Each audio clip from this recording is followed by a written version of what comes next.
अभी बोलना क्या है? क्या कहेंगे thank you sir, thank you very much, बहुत बहुत धन्यवाद सर। आप लोगों ने शपथ ली है, क्या कुछ कहना चाहेंगे? किस तरह का अनुभव है? क्या कुछ तैयारी है? क्या कहना चाहेंगे? सर अभी तो नॉमिनेशन फाइल हुआ है। पहले ही मैंने यशस्वी प्रधानमंत्री जी को, आदरणीय नड्डा जी को, आदरणीय गृह मंत्री अमित शाह जी को, हमारे भारतीय जनता पार्टी के पदाधिकारियों को और उत्तर प्रदेश के यशस्वी मुख्यमंत्री जी योगी आदित्यनाथ जी को और हमारे जितने भारतीय जनता पार्टी के संगठन में लोग हैं और कार्यकर्ताओं से हृदय से उन सबको धन्यवाद दिया है। और मैं विश्वास दिलवाना चाहता हूं उत्तर प्रदेश के लोगों को और खास करके कुशीनगर के लोगों को कि उत्तर प्रदेश में को आगे ले जाने के लिए जो प्रधानमंत्री जी का सपना है उसमें जितना भी मैं योगदान छोटा से छोटा भी दे पाऊंगा, पर उत्तर प्रदेश को 2047 तक विकसित भारत करने के लिए अवश्य कार्य करेंगे। एक बड़ी चीज ये भी ऐसे यूएई के साथ भी संबंध बड़े अच्छे हो रहे हैं। यूएई में अभी मंदिर यानी आपने देखा कि प्रधानमंत्री जी जिस देश में जाते हैं और उन्होंने जिस तरह का स्वागत कल हमने यूएई में देखा, अभूतपूर्व रहा है। और मैं समझ सकता हूं एक विश्व गुरु के समान प्रधानमंत्री जी ने हिंदुस्तान का जो स्थापना की है, मैं समझता हूं युगों युगों तक लोग याद रखेंगे कि उन्होंने किस मेहनत और ईमानदारी से हिंदुस्तान को सिर्फ मजबूत लोगों को नहीं, हिंदुस्तान के लोगों को नहीं किया, पर हिंदुस्तान का नाम पूरे विश्व में जिस तरह के फैलाकर एक विश्व गुरु का स्थान दिलवाने का कार्य किया है।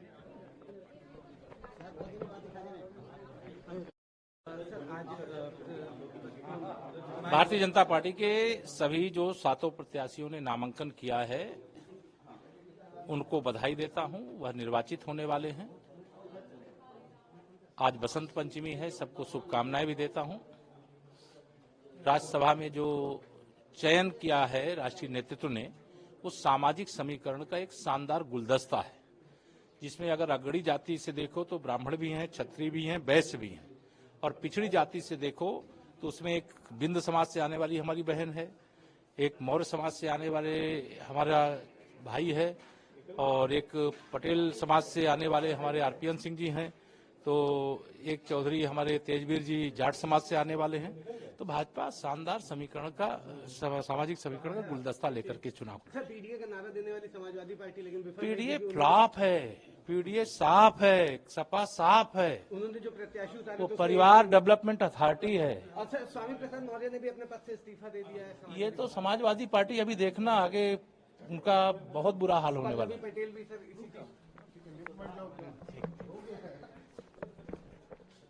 किस तरह का क्या कहना चाहेंगे? देखिए, आज का दिन बहुत सुखद दिन है हर भारतीय के लिए, क्योंकि विश्व के इतिहास में पहली बार अबू धाबी में आज मंदिर का उद्घाटन हो रहा है और माननीय प्रधानमंत्री जी आज उसका उद्घाटन करने के लिए हैं। तो मैं कह सकता हूं हर भारतवासी के लिए और हर अप्रवासी भारतीय के लिए भी ये गर्व का विषय है।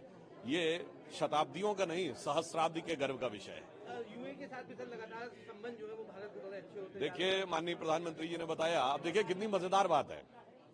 यूएई जिसको हमारा पड़ोसी मुल्क सबसे खास मानता था, मतलब पाकिस्तान कहता था हम सफर, हम नियाला, हम प्याला, हम राज, उसने प्रधानमंत्री मोदी जी को अपना highest civilian award order of Zayed दिया है। और आज वहां के शेख मोहम्मद बिन जायद जो क्राउन प्रिंस हैं अबू धाबी के, वो स्वयं उनको रिसीव करने के लिए वहां गए। आप बताइए, उनको बेचारों को वो ढंग से खैरात नहीं दे रहा है और यहाँ प्रधानमंत्री जी के लिए पलके बिछा रहा है। तो मुझे लगता है कि आज की घटना के बाद हमारे पड़ोसी मुल्क पर तो वो पंक्ति लागू होती है कि इस भरी दुनिया में कोई भी हमारा न हुआ, गैर तो गैर थे, अपनों का सहारा न हुआ। मोदी जी ने आज इस स्थिति में लाकर उनको खड़ा कर दिया है। एक आखिरी सवाल रहेगा, जिस तरह से किसानों के प्रदर्शन को लेकर के स्थितियां चल रही, लगातार खराब हो रही, विपक्ष भी लगातार इस पर निशाना साध रहा है, क्या? देखिए, सरकार पूरी संवेदनशीलता के साथ, सतर्कता के साथ किसान के मुद्दे के ऊपर कार्य कर रही है।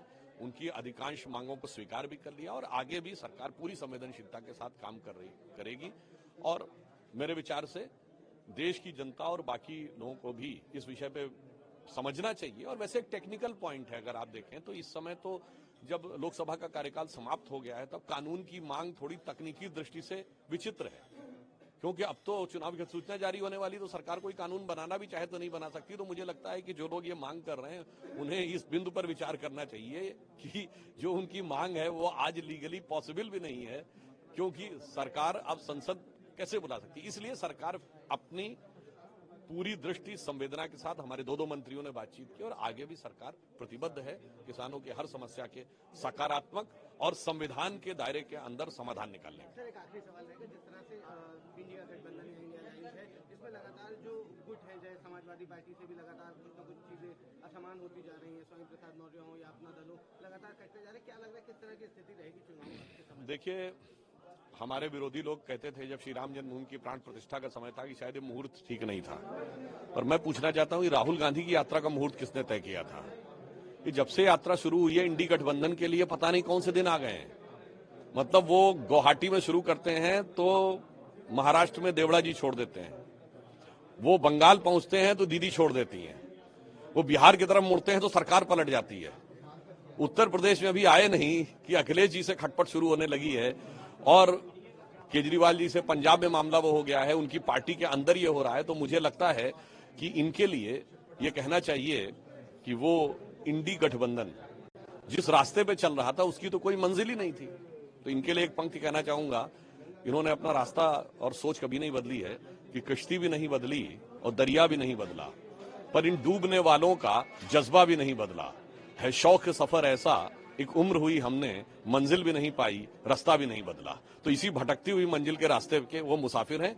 इसलिए हम उनको यही कहते हैं कि सही राह देखिए, खुद भी भटके हैं, देश को भटकाने का प्रयास मत करिए। देश की जनता बहुत स्पष्ट देख रही है।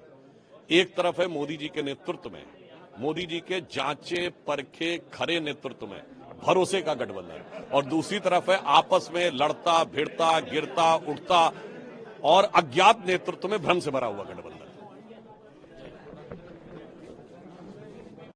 आज आप लोगों ने नामांकन दाखिल किया, तो किस तरह का अनुभव रहा, क्या आप कहना चाहेंगे?